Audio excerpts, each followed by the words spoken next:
I would argue that drums are like the most important part of a beat. They are called beats after all, you know?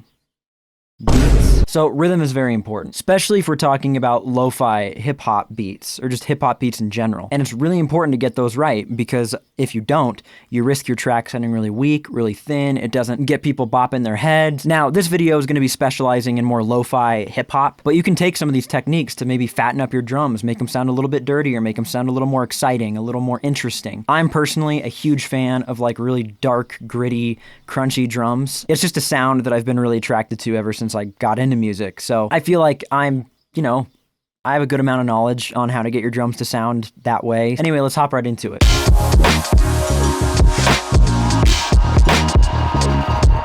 So my first tip is not so much to do with the processing of drums and the effects and the plugins and stuff like that. It's more so how you program the notes. You know, whether you quantize them or keep them really off the grid. You know, the Dilla swing, you know, putting the snare, you know, a little bit before the 2 and the 4 beat and then putting the kick a little ahead, you know, just to get that really like drunk swung kind of feel. Quantized drums still have their place. Don't get me wrong, and you know, there's no rules. If you want to put perfectly quantized drums in your lo-fi hip-hop track, whatever, have at it. If it sounds good, it is good. But off-grid drums can really, really help for feel and for groove and just to get a really like head-bopping, you know, stanky rhythm where it's got you doing this face. You know? So right here, we have a beat off of my beat tape, Long Valley tape, so you can stream it on Spotify, Apple Music, yada, yada, yada. All the links will be in the description below.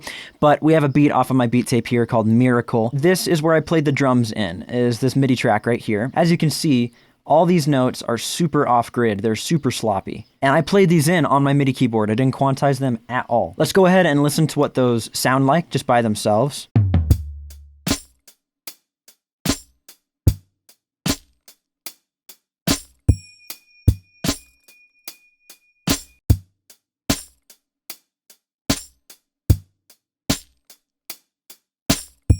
It just kind of makes you bop your head. It's really groovy. It's really pockety. And no, these drums are not mixed at all. We're going to get into the processing later. Right now I'm playing you just the dry, unprocessed drums. And also another thing to mention too is if you're playing the notes in on the MIDI keyboard, you also get a lot of velocity variation. So some notes are harder than others, and that can also add some more of a human element to it. You can also draw your notes in if you don't have a MIDI keyboard or anything like that, and then manually move the notes around to whichever way sounds good.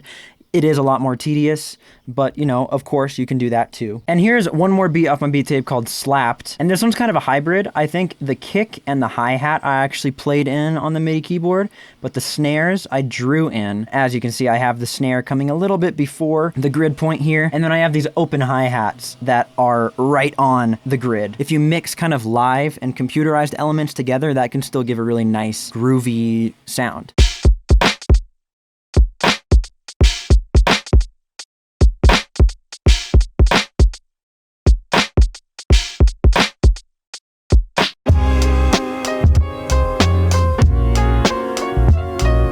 My next tip is to experiment with bouncing the MIDI out to an audio track. Well, what this can allow you to do is affect the entire drum kit in really cool and interesting ways with warping algorithms or pitching the entire drum kit down. So if we go back to my beat, Miracle, the first beat I showed off, we got the MIDI down here, which is what I showed earlier. So then what I did is I created an audio track up here on top and set the input of this audio track to drums MIDI down here. Hit record, just let the audio track record the drum MIDI for a few bars, kind of just looped that throughout the whole song. But then what I did is I took the entire drum kit, pitched it down 3 semitones. So now it sounds like this.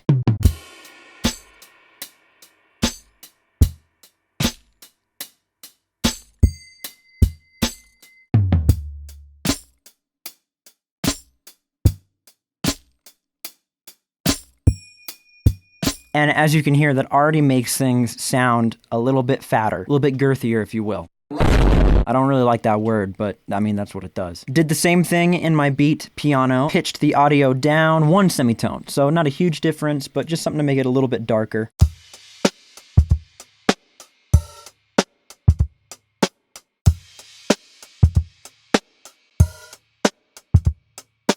And this is cool too, because what this can allow you to do, at least with Ableton, is, with the warping algorithms here, let's just say you wanted to shorten the transients of the entire kit. You could just set it to this mode, that arrow going into the wall, and turn this number down a little bit, and that'll shorten up the transients and make your drums a little bit more dead.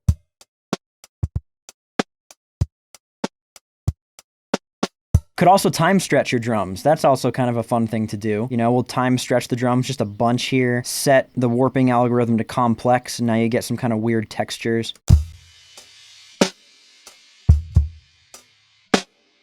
I don't know, you can do some really weird kind of sample chops and weird kind of unorthodox stuff like that when you have the whole kit bounced out to audio.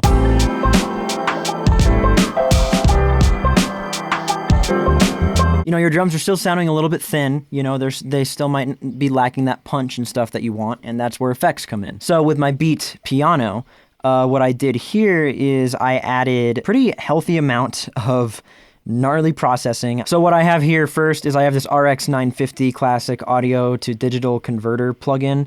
It's basically an emulation of an Akai S950 sampler. And what this is basically doing to the drums is it's kind of reducing the sample rate to about 12 bits. That's what the Akai S950 sampler was in. It ran 12-bit audio. And that kind of gives it a certain lo-fi kind of texture. And then I'm also driving the input gain about 15 dB to give it some saturation, some drive. And then I have some pretty intense compression via the Wolf compressor by Goodhertz. What the Wolf compressor is it's kind of an emulation of the vinyl sim on the Boss SP303 sampler, which is a characteristic sound of lo-fi hip-hop, used by J Dilla, Madlib, Flying Lotus, just to name a few. And now here's what the drums sound like with just that RX 950 and that Wolf compressor.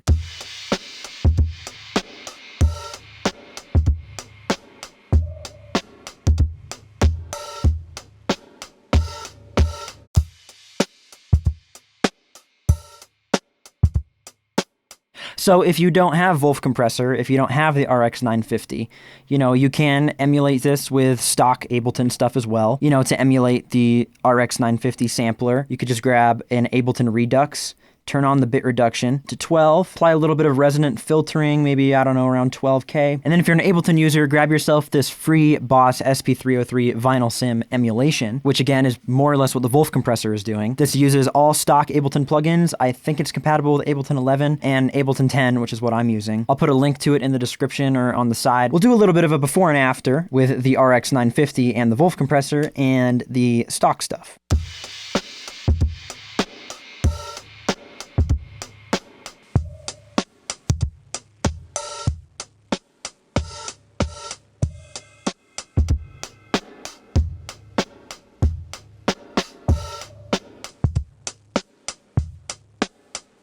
Yes, it is a different sound. I know it doesn't sound exactly the same. It's not a one-to-one ratio. But still, the thing to take away here is you're getting that really compressed, lo-fi, pumpy, vintage kind of sound. Just don't be afraid to get in there and experiment and just do stuff that sounds good to you. There is no right or wrong here. And then the last example I want to show you is my beat called Slapped. All I'm doing to this initially is using FabFilter Saturn 2 on the warm tube setting, driving it pretty heavily and compressing it a little bit too with this dynamics band right here, which pretty heavily squashes things.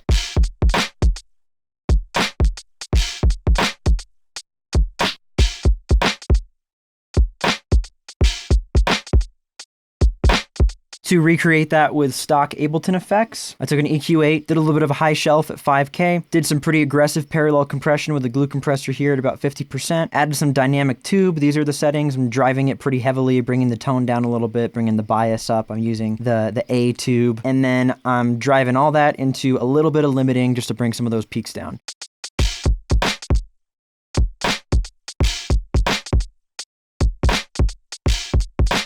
Again, not a one-to-one recreation, but in the ballpark. Again, I think the thing to take away here is just saturation, compression, possible audio degradation via sample rate reduction, and a little bit of filtering on the high end. I mean, that's it. If you can apply those 4 things, whether it's with stock plugins or VSTs, and you're not shy about how hard you push those things, you're gonna have some pretty smacking drums.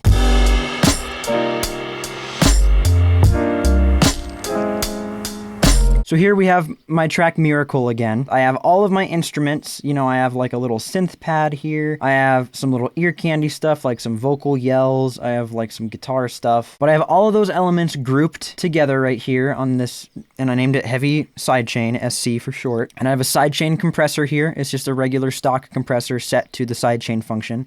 And I have it routed to the kick drum of the drum kit. I have the ratio cranked all the way up. And what this will do is every time the kick drum in the drum kit hits, all the instruments that I have grouped in this group right here, the volume will reduce. So then the kick just comes through and it punches right through all the instrumentation. Can really make your drums stand out, especially your kick drum in this case.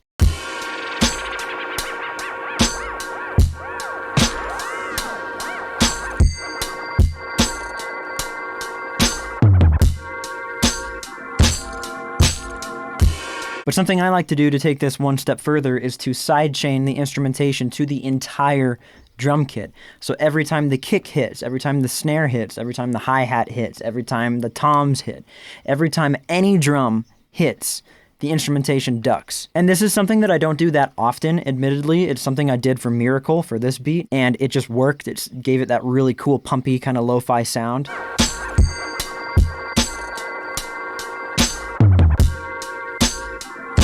And I'll just go ahead and exaggerate it a little bit more.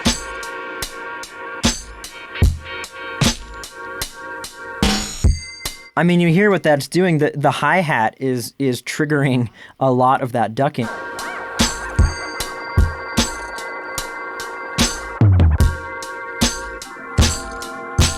It's even easier to route this, to set this up too. All you have to do is just set the sidechain function up in your stock DAW compressor and just basically set the input of the sidechain compressor just to your drum kit. That's it. But this can give your beat a lot of pumping. It can accentuate the groove of the drums even more and make your drums stand out even more. And it just works really well for lo-fi genres. All right, so that about does it for me for this video. I hope you learned something. If you want to hear more from me, don't forget to like, comment, and subscribe on the channel. It really helps me out. I know it's a cliche thing to say, but it really does help, especially for a struggling musician like myself, trying to turn this into a career someday. And all the audio examples you heard in today's video are from my beat tape / album Long Valley tapes. So if you liked what you heard, go stream my album. Spotify, Apple Music, all the other streaming services here on YouTube, yada, yada, yada. All the links are in the description. I'll see you in the next one. Take care. Goodbye.